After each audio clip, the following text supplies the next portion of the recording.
RTGA, mieux qu'une chaîne, un monde. RTGA, mieux qu'une chaîne, un monde. RTGA, mieux qu'une chaîne, un monde. RTGA, mieux qu'une chaîne. Vinicius Junior et la délégation du Real Madrid ne sera pas donc présent au niveau de Paris pour prendre part à la cérémonie de remise de Ballon d'Or. D'après les sources sur place, en tout cas, s'enterrait pas donc le Brésilien vainqueur de ce tournoi. Bonsoir messieurs, bonsoir mesdames, merci d'être avec nous sur la RTGA pour cette livraison sportive qui s'ouvre avec du football. Je l'ai dit dans mes prémices, le Real Madrid sera donc absent à Paris ce soir pour la cérémonie de la remise des Ballons d'Or. Les merengues seraient donc frustrés pour le vainqueur de ce trophée qui serait, d'après eux, Rodri, d'après les sources relayées par les médias espagnols. Quittons le football international pour revenir au pays avec la défaite des Léopards dames de la RDC devant les Cranes d'Ouganda, battus au Stade des Martyrs 2-1, un match de préparation pour la participation des Léopards à la Coupe d'Afrique des Nations de la version au Maroc prévue au mois de juin prochain. Martine Ngotebibi nous revient sur les résumés de ce match.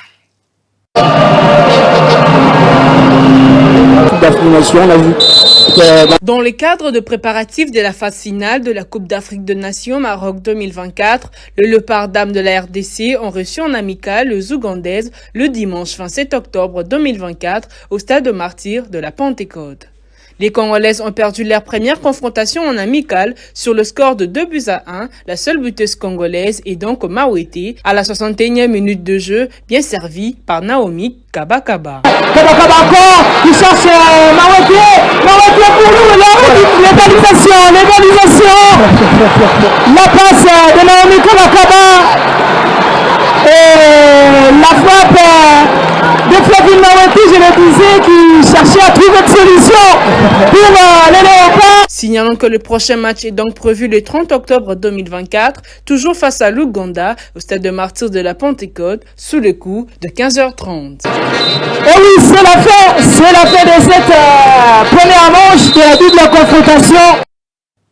Corrigez donc avec moi, c'est plutôt l'Afrique du Sud qui va organiser la Coupe d'Afrique des Nations dans la version, alors que le Maroc organisera la Coupe d'Afrique des Nations dans la version masculine au mois de décembre de l'année prochaine. Nous allons suivre la conférence d'après-match. Les deux entraîneurs se sont exprimés, ils étaient assez cash.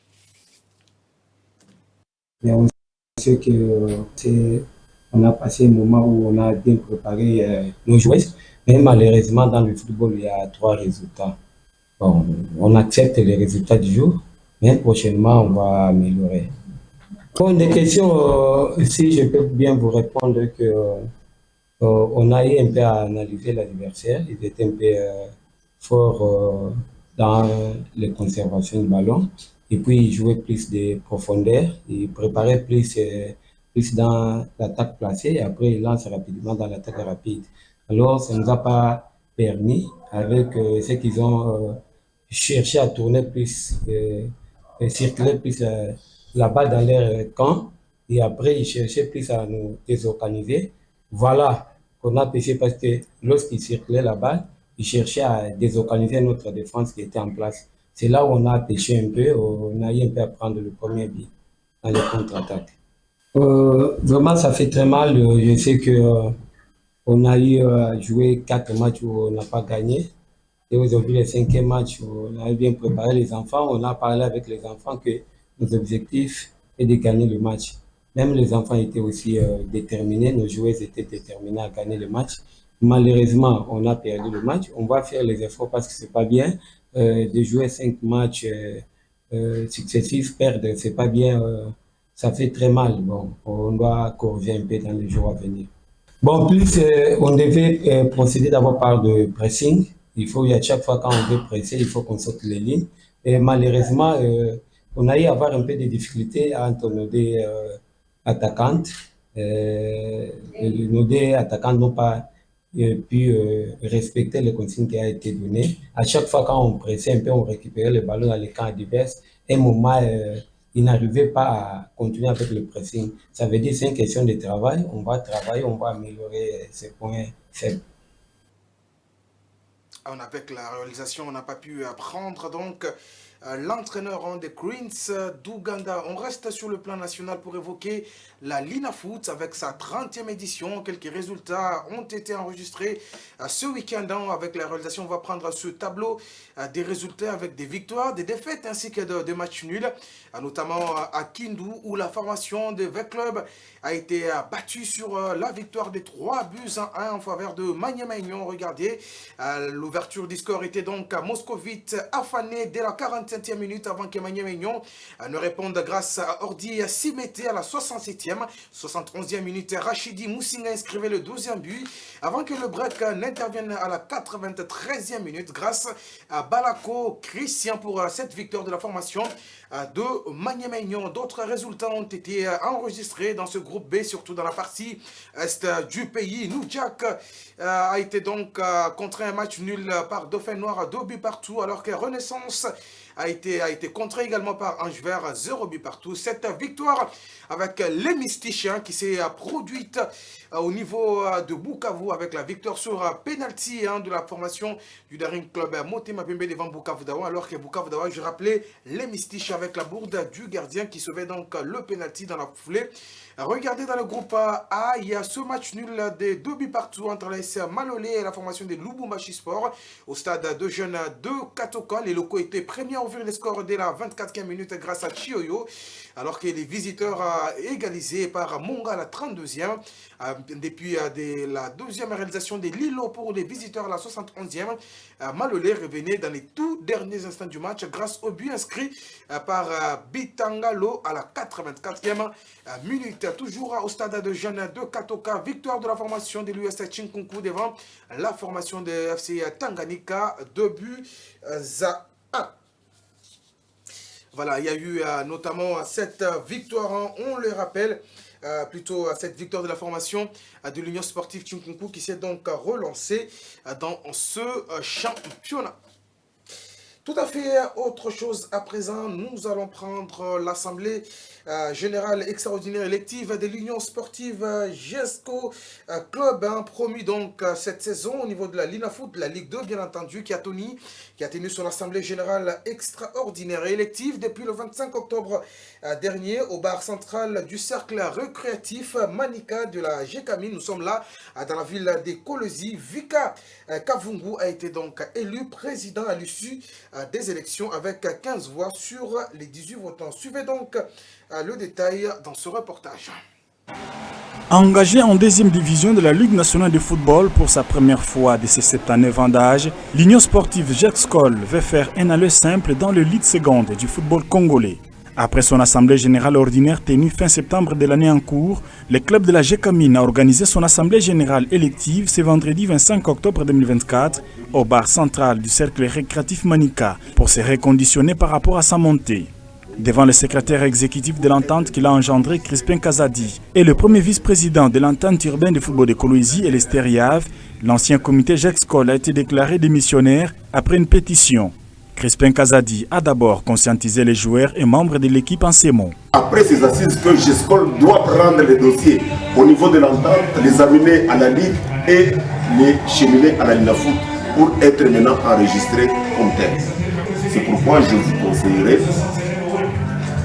en tout cas d'être très prudent pour que la décision que vous prendrez aujourd'hui soit une décision qui va arranger les choses. Avant les votes, unique point à l'ordre du jour, le secrétaire exécutif a invité les candidats uniques au poste de président à s'exprimer devant l'Assemblée.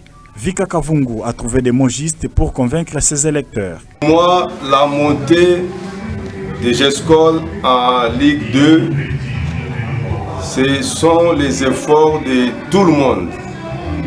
Merci aux joueurs, au staff technique.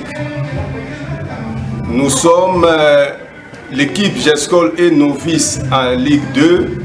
Notre souhait que la saison prochaine, à la fin de cette saison, que GESCO soit parmi les grands clubs. Après vérification du quorum sur appel nominal, chaque membre et joueur sont passés tour à tour voter oui ou non pour ce nouveau comité. Somme toute, Vika a obtenu 15 voix sur 16 votants. Nous avons 15 oui sur 16 attendus. En voie de conséquence, le comité Vika Kavungu passe.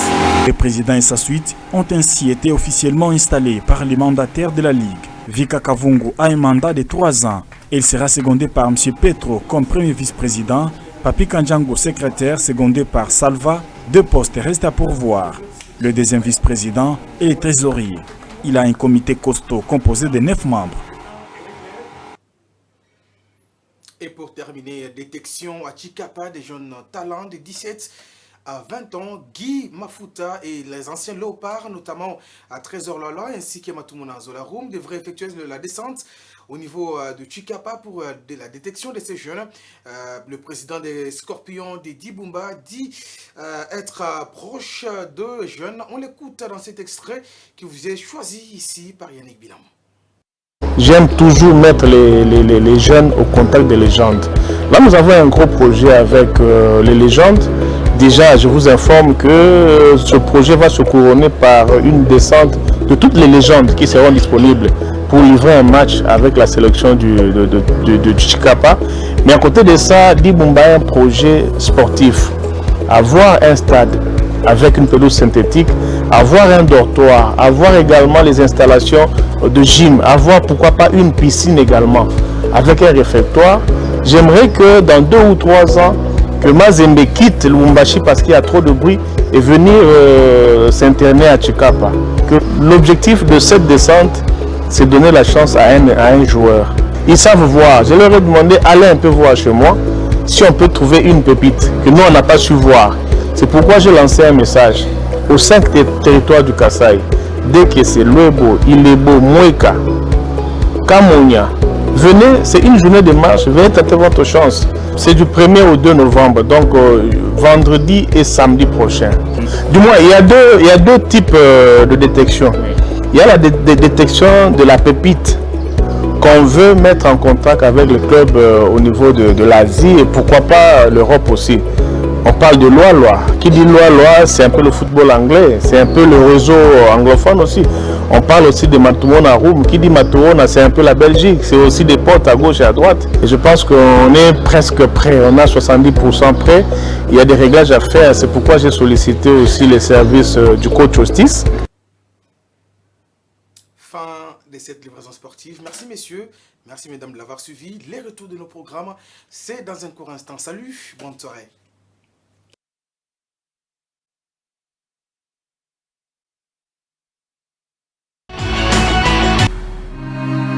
RTGA, mieux qu'une chaîne, un monde.